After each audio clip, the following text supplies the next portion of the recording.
Parliament house سے P T I رہنماؤں کی گرفتاریاں، قومی اسمبلی میں علی محمد خان کی خوب گرج برس، کل کی رات کو جمہوریت کی بدترین رات قرار دے دیا، کہا آمریت میں بھی کبھی پارلیمنٹ کا تقدس ایسے پامال نہیں کیا گیا۔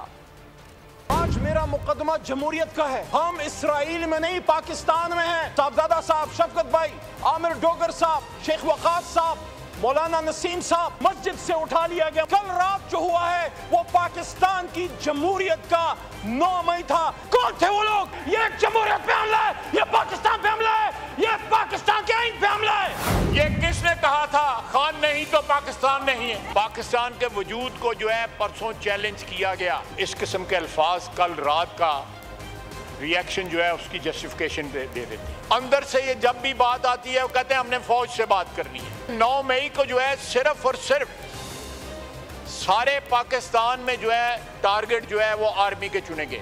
کیا اس کے بعد جو ہے کوئی پروٹیکشن جو ہے یا کوئی آئینی پروٹیکشن جو ہے یا ادروائز کوئی مورل پروٹیکشن جو ہے کی جا سکتی ہے؟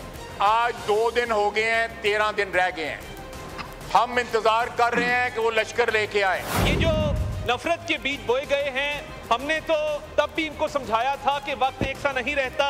یہ کبھی نہیں ہوا تھا کہ خواتین کو سبسکرائب کریں اور بیل دبائیں تاکہ کوئی خبر رہ نہ جائے۔